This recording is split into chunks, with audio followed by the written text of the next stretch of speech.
जनता आणि नवीन वर्षाच्या शुभेच्छा। तशा त्या शुभेच्छा देऊनच आपण सुरुवात केली होती। काल दिवाळी दणक्यात साजरी झाली आणि ती गोड झाली। याचं कारण आपल्या हिंदुस्थानने सेमीफायनल जिंकली, विराटने आणखीन एक विक्रम रचला। त्याच्यामुळे सर्वप्रथम विराटचं अभिनंदन। आणि मी एक माझ्या पिढीला भाग्यवान एवढ्यासाठी समजतो कारण त्यांनी 3 पिढ्यांचे विक्रमवीर पाहिले। एक सुनील गावस्कर, सचिन तेंडुलकर आणि आता विराट। अर्थात माझी अशी शुभेच्छा आहे विराटला की अजूनही विराटने शिखर गाठलेलं नाही। एक त्याच्याकडनं असा विक्रम व्हावा की तो पुढचे अनेक वर्ष सर्वांना एक हवासा किंवा हेवा वाटेल असा तो असावा। क्रिकेटचे दिवस आहेत, वर्ल्ड कप सुरू आहे। त्याचबरोबरीने आपल्या देशात काही राज्यांमध्ये निवडणुका सुरू आहेत। क्रिकेटमध्ये काही नियम असतात, तसेच निवडणुकीमध्ये सुद्धा आचारसंहिता असते। आज मी आपल्याला सर्वांना एवढ्यासाठी बोलवलं की शिवसेनेच्या वतीने आम्ही निवडणूक आयोगाला एक पत्र लिहिलेलं आहे, काही शंका कुशंका त्याच्यावरती खुलासा होण्यासाठी। अनेकदा असं वाटतं की केवळ भारतीय जनता पक्ष सत्तेवर बसलाय म्हणून त्यांना फ्री हिट द्यायची आणि आम्ही काय केलं तर मात्र आमची हिट विकेट काढायची। ह्याला काय मोकळ्या वातावरणातल्या निवडणुका म्हणू शकत नाही। अगदी स्पष्ट बोलायचं म्हणजे आपल्याला सर्वांना कल्पना आहे की 1987 साली पार्ल्यामध्ये जी पोटनिवडणूक झाली होती, आमच्याकडनं डॉक्टर रमेश प्रभू विजयी झाले होते आणि मी जर चुकत नसेन तर भारतीय जनता पक्ष तेव्हा आपल्या विरोधात लढला होता। आणि ही देशातली माझ्या माहितीप्रमाणे पहिली निवडणूक पोटनिवडणूक असली तरी जी हिंदुत्वाच्या मुद्द्यावरती नुसती लढली नाही तर जिंकली गेली। नंतर मग भारतीय जनता पक्ष आमच्यासोबत आला वगैरे वगैरे वगैरे सगळं झालं। पुढचा इतिहास तुम्हाला सर्वांना कल्पना आहे।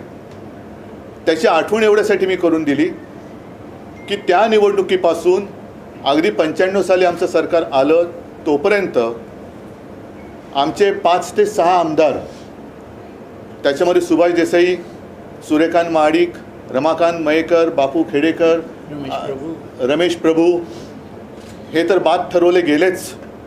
परंतु सगळ्यात धक्कादायक गोष्ट अशी होती की लोकशाहीमधला मूलभूत जो मतदानाचा अधिकार आहे तो यांच्यासह अगदी शिवसेना प्रमुखांचा सुद्धा 6 वर्षासाठी काढून घेण्यात आला होता। कारण काय होतं तर हिंदुत्वाचा प्रचार केला। वातावरण तेव्हा देशात असं होतं की दुसरं कोणीही हिंदुत्वाबद्दल बोलायला कसरत नव्हतं, बोलू शकत नव्हतं। गर्व से कहो हम हिंदू है हा जो नारा तो विश्व हिंदू परिषदेने दिला असेल, पण जो बुलंद केला तो हिंदू हृदय सम्राट शिवसेना प्रमुखांनी केला। मंदिर वही बनाएंगेचे ते दिवस होते। निवडणुका अगदी तेव्हा जोरात लढल्या जात होत्या आणि केवळ हिंदुत्वाचा प्रचार केला, मंदिर वही बनाएंगेचा प्रचार केला म्हणून या सर्वांवरती कारवाई केली गेली। हिंदू हृदय सम्राटांवरती सुद्धा जे कधी आयुष्यात निवडणूक लढणारच नव्हते त्यांना निवडणूक लढवण्यापासून लांब ठेवण्यात आलं आणि परत एकदा सांगतो मतदानाचा अधिकार काढण्यात आला होता। आज मात्र आम्हाला जरा असं वाटते की निवडणूक आयोगाने आचारसंहितेत किंवा निवडणुकीच्या नियमावलीत काही बदल केले असावेत अशी एक शक्यता वाटायला लागलेत। बदल केले असतील आम्हाला अडचण काहीच नाही आहे, पण केले असतील तर ते सर्वांना सारखे असायला पाहिजेत आणि सर्वांना ते वेळेमध्ये कळले पाहिजेत। हे एवढ्यासाठी मी सांगतोय कारण गेल्या काही महिन्यांपूर्वी ज्या राज्यांच्या निवडणुका झाल्या त्याच्यात कर्नाटक एक राज्य असं होतं की जिथे स्वतः पंतप्रधान मोदीजींनी बजरंगबली की जय बोलून मतदानाचं बटन दाबण्यासाठी जनतेला आवाहन केलं होतं। काल परवाकडे अमित शाह म्हणजे देशाचे गृहमंत्री यांनी मध्य प्रदेशच्या निवडणुकीमध्ये जर तुम्ही भाजपला निवडून दिलं तर अयोध्येला जायला तुम्हाला खर्च येणार की नाही येणार? लोक म्हणाली येणार। मग ते बोले मैं कहता हूँ नहीं आएगा। ज्याने जे आम्हाला मतं देतील त्यांना आम्ही रामलल्लाचं दर्शन फुकट देऊ असं त्यांनी जाहीर केलं। त्याच्यामध्ये 2 गोष्टी आहेत। एक तर पहिली मागणी आमची अशी आहे अमित शहाजींकडे की आपण देशाचे केंद्रीय मंत्री आहात, गृहमंत्री आहात, तुम्ही मध्य प्रदेशपुरती ही मागणी लावून न धरता देशातल्या कानाकोपऱ्यात जेवढे रामभक्त आहेत त्यांना त्यांच्या सोयीनुसार जेव्हा वाटेल त्यावेळेला मोफत अयोध्यावारी भाजपातर्फे करावी ही आमची आग्रही मागणी आहे. मग ते अगदी मणिपूरमधले लोक असू देत, अगदी कर्नाटकातले असतील, कन्याकुमारीचे असतील, कुठलेही असतील. नाहीतर ते काय करतील की येत्या 22 जानेवारीला मला असं वाटतं राम मंदिराचं उद्घाटन आहे आणि माझ्या माहितीप्रमाणे देशातनं एक 5-10 करोड लोक ते तिकडे आणणार आहेत, आणू शकतात, त्यांची ताकद आहे तेवढी. तर ते सांगतील की बघा त्यावेळेला सगळ्यांना फुकट आणलंच ना आम्ही. तसं नाही, रामलल्लाचं दर्शन राम भक्तांना जेव्हा वाटेल तेव्हा ते त्यांनी घडून दिलं पाहिजे.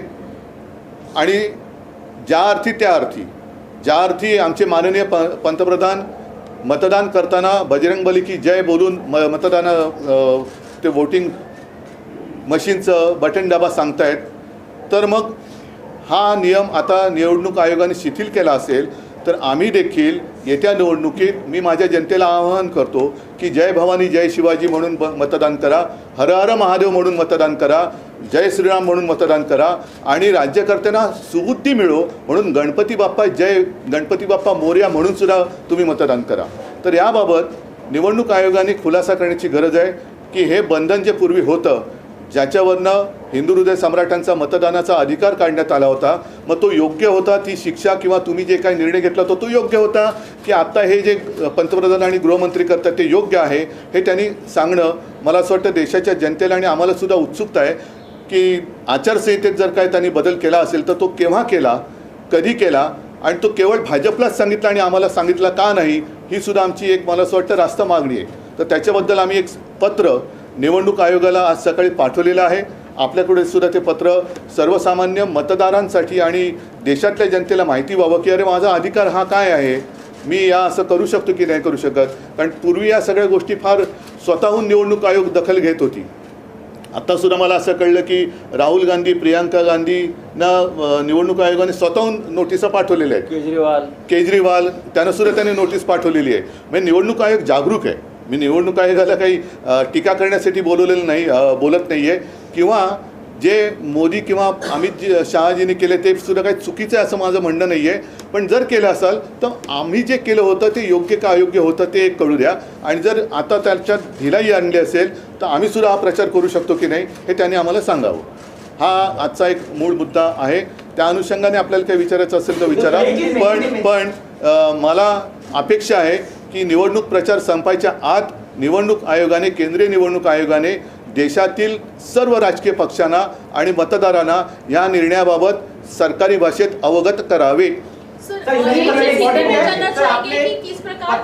पत्र लिखा है, पत्र में किस चीज के बारे में जो है वो मुद्दा हाईलाइट किया है और सर इंडियन टीम के बारे में भी बता दीजिए. नहीं, मेरी इंडियन टीम, अपनी इंडियन टीम ना, भारतीय टीम, ये हिंदुस्तान की टीम पहले तय करो. नहीं, अपनी जो टीम है हिंदुस्तान की टीम है, मैं तो उनका अभिनंदन करता हूं और फाइनल के लिए शुभकामनाएं देता हूं. और मुझे पक्का विश्वास है कि हमारी टीम विश्व विजेती फिर से एक बार बनेगी, इसमें कोई दो राय मेरे तो मन में नहीं है, आशंका नहीं है. साथ ही साथ कल विराट ने जो एक विक्रम, नया विक्रम रचा, उसके लिए मैं विराट का अभिनंदन करता हूं. और मैं तो मानता हूं कि अभी तक विराट वो जो शिखर होता है वहाँ तक पहुँचा नहीं है, वो और आगे उसको जाना चाहिए और वो ज़रूर जाएगा, ऐसी मेरी शुभकामनाएं हैं. आज मैंने आप सारे लोगों को इसलिए बुलाए हैं, आप सभी लोगों को याद होगा वो एक ज़माना था 1947 नहीं 87, पूरे देश में एक उपचुनाव हुआ था पार्ला में. शिवसेना अकेली थी और खिलाफ सारे लोग थे, कांग्रेस भी थी और भारतीय जनता पार्टी भी थी. और वो पहला चुनाव शायद इस देश में सिर्फ लड़ा नहीं, जीता हुआ था हिंदुत्व के मुद्दे पर. उसके बाद कई बार हमने चुनाव लड़े, कई बार हम चुनाव जीते, लेकिन हमारे जो विधायक थे उसमें स्वयं सुभाष देसाई जी है, हमारे रमाकांत मयेकर जी थे, रमेश प्रभु जी थे, बापू खेड़ेकर, सूर्यकांत महाडिक जी थे और स्वयं बाला साहब जी, हिंदू हृदय सम्राट बाला साहब ठाकरे, उनका मतदान करने का अधिकार छीन लिया गया था। क्यों? क्योंकि उन्होंने हिंदुत्व का प्रचार किया था। गर्व से कौम हिंदू है नारा जरूर किसी और ने दिया होगा, लेकिन उसको बुलंद किया था हिंदू हृदय सम्राट बाला साहब ठाकरे जी ने। उस वक्त उन्होंने प्रचार किया हिंदुत्व का, मंदिर वही बनाएंगे, तो उस प्रचार को करप्ट प्रैक्टिस एक वर्ड इस्तेमाल किया गया था। करप्ट का मतलब क्या होता है आप सब लोग जानते हैं। करप्ट प्रैक्टिस कहकर सारे लोगों को सजा दी गई थी। तो अब मैं जानना चाहता हूँ, पिछले कुछ महीनों में कर्नाटक में जो चुनाव हुआ था, तो हमारे प्रधानमंत्री जी वहाँ गए थे और उन्होंने स्वयं कहा था कि जब भी मतदाताओं को आह्वान किया था कि जब भी आप मतदान करोगे तो बजरंगबली की जय कहकर मतदान का वो जो बटन है वो दबाइए। कल परसों हमारे केंद्र के गृह मंत्री अमित शाह जी मध्य प्रदेश गए थे। उन्होंने सारे लोगों को कहा कि आप अयोध्या जाएंगे तो खर्चा आएगा कि नहीं आएगा, तो लोगों ने कहा आएगा। तो बोलते मैं कहता हूँ नहीं आएगा। अगर आप भाजपा को वोट करेंगे तो आप सभी लोगों को फ्री में हम रामलला का दर्शन करेंगे। तो क्या जो कोड ऑफ कंडक्ट है उसमें कोई बदलाव चुनाव आयोग ने लाया है? अगर लाया होगा तो सारे लोगों को अवगत करना चाहिए कि आप भी अब भगवान के नाम पर, धर्म के नाम पर वोट मांग सकते हैं। हाँ, ये बात अलग है, शायद अमित शाह जी को अब पता चला होगा कि उनकी जीत अब सिर्फ राम भरोसे है, उनका कर्तृत्व कुछ दिखाई तो नहीं दे रहा है, तो राम भरोसे वो वोट मांग रहे, तो वो बात अलग है। लेकिन उस वक्त जो मेरे पिताजी को हिंदू हृदय सम्राट बाला साहब जी, सुभाष देसाई जो हमारे अन्य लोग थे, उनको जो सज़ा सुनाई गई थी, तो वो सही थी या गलत थी? अब क्या उसमें कोई बदलाव लाया गया है? और अगर बदलाव लाया गया होगा तो हमें कोई अड़चन नहीं, हम तो उनका स्वागत करेंगे, क्योंकि हमने वो सज़ा तो भुगत ली है। तो अब उसमें कोई अगर बदलाव लाया होगा चुनाव आयोग ने, तो उसे चुनाव आयोग को आज हमने एक लेटर लिखा है, खत लिखा है, और हमने कुछ सवाल पूछे कि अब की स्थिति क्या है, क्या आपने कुछ उसमें बदलाव किया है, तो हमें आप बताइए, ताकि हम भी आगे जाकर जय भवानी जय शिवाजी, हर हर महादेव और जो राज्यकर्ता है उनको सुबुद्धि आने के लिए गणपति बाप्पा मोरया कहकर बटन दबाइए, ऐसे आह्वान हम हमारे मतदाताओं को कर सकते हैं। तो उसमें कोई गलत किया है ऐसे मैं नहीं मानता, लेकिन अगर किया है तो हमें भी उस तरीके से प्रचार करने का मौका मिलना चाहिए। नहीं तो जैसे मैंने कहा कि क्रिकेट के दिन चल रहे हैं, सिर्फ वो कुर्सी पे बैठे हैं इसलिए उनको फ्री हिट, और हमने कुछ किया तो हमारी हिट विकेट, ये कानून हमें मंजूर नहीं है। सर, जिस प्रकार जैसे कि हम देख रहे हैं कि चुनाव जैसे ही नजदीक आता है, कोई भी राज्य का चुनाव हो, धर्म के मुद्दे पर जो है वो राजनीति ज्यादा गर्माते हम तो चुनाव आयोग ने जितने सारी पाबंदी लगाई है या जितने सारे कोड ऑफ कंडक्ट में नियम है उस पर ही हम प्रचार करते हैं। नाही, मला आता त्याच्यात बोलायचं नाही आहे। पहिले या विषयावरती निवडणूक आयोगाने खुलासा करावा, आणि जसं या सर्व लोकांचा एक लोकशाहीतला मूलभूत अधिकार, मतदानाचा अधिकार, जो कधी कोणी काढू शकत नाही, कारण तुमच्या मतदानावरतीच सरकार निवडून येतं। अशा वेळेला तुम्हाला मत देण्याचा अधिकारच काढून घेतला तर हा निवडणूक आयोगाचा गुन्हा आहे। तो आमच्यावरती लादून तुम्ही आम्हाला शिक्षा केली होती, तर ती शिक्षा योग्य होती की नव्हती, का आता होते ते योग्य आहे, हे त्यांनी आम्हाला सांगावं। आपको लग रहा है चुनाव आयोग पार्शियलिटी कर रहा है बाकी दलों? मैं अभी नहीं कहता कुछ, चुनाव आयोग से उत्तर आने दो।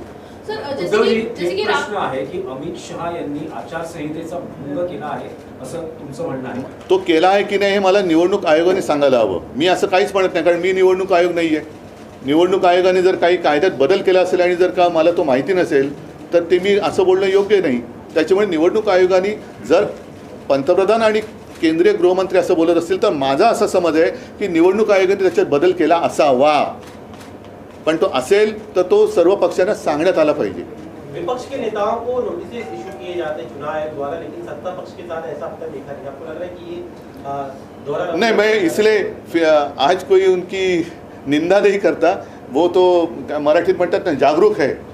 जैसे उन्होंने केजरीवाल जी को एक नोटिस भेजी है, मैंने सुना प्रियंका गांधी जी को भेजी है, राहुल गांधी जी को भेजी है, तो अगर मतलब वो काम कर रहा है, ऐसे नहीं कि वो चुनाव आयोग काम नहीं कर रहा है, तो चुनाव आयोग तो काम कर रहा है।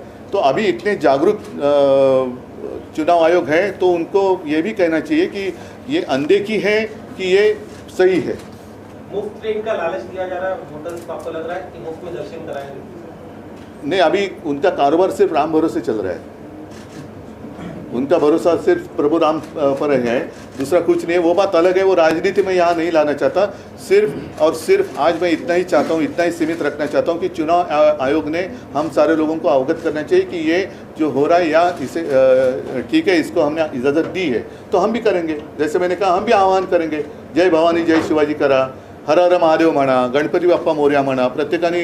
आणि काही जण मग ते निवडणुकीच्या मतदानाच्या वेळेला पूर्ण हनुमान चालीसा वगैरे बोलतील, तब तक कतार चलते रुकी रहेगी सब लोग। उद्धव जी, आपको लगता है कि जब चुनाव आता है तो बीजेपी की तरफ से नया धारणा सामने रखी जाती है? पहले 15 लाख रखा गया, अब एमपी में चुनाव है कि राम दर्शन आपको फ्री में किया जाएगा। मैं इस बारे में अभी कुछ नहीं कहना चाहता, लेकिन इसको इजाज़त है या नहीं, यही सिर्फ मैं यहाँ चुनाव आयोग से समझना चाहता हूँ। उद्धवजी, तुम्ही राम मंदिराचा मुद्दा उपस्थित केला। अनेक निवडणुकांमध्ये राम मंदिर निर्माणाचा प्रश्न हा केंद्रस्थानी राहील। शिवसेनेचं या मंदिर निर्माणात आंदोलनातही सहभाग होता आणि उभारणीतही। त्याच्याबद्दल धन्यवाद तुम्हाला। देणगी दिली आणि त्या आंदोलनामध्ये शिवसैनिक तर अनेकदा जाहीर झालेले आहे। तर अशा वेळेस 22 तारखेला जे उद्घाटन होतं आहे, तुम्ही स्वतः या उद्घाटन बघा, कार्यक्रमात ऐका, उपस्थित राहणार? हे दूरची गोष्ट आहे। मला असं वाटतं की केवळ त्यांच्या सोयीने ते उद्घाटन करतात निवडणुकीच्या आधी, कारण अशी सुद्धा माहिती आहे की जसं म्हटलं की त्यावेळेला देशातल्या कानाकोपऱ्यातनं हे काही स्पेशल गाड्या, करोडो लोक तिकडे, म्हणजे देशाची लोकसंख्या 1.25 अब्ज असेल तर 1 कोटी 100 कोटी लोक तिकडे कदाचित जमू शकतील, कारण भाजप जगातला ताकदवान पक्ष आहे, त्यांना सहज शक्य आहे 100 कोटी लोकांची ते विशाल जनसभा घेऊ शकतात।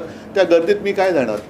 त्याच्यामुळे मी 2 वेळा जेव्हा हा विषय थंड बस्त्यात होता त्यावेळेला मी तिथे गेलो होतो, त्याच्यानंतर मुख्यमंत्री झाल्यानंतर सुद्धा मी गेलो होतो, आणि ज्या ज्या वेळेला माझ्या मनात येईल त्या वेळेला मी अयोध्येला जरूर जाईन।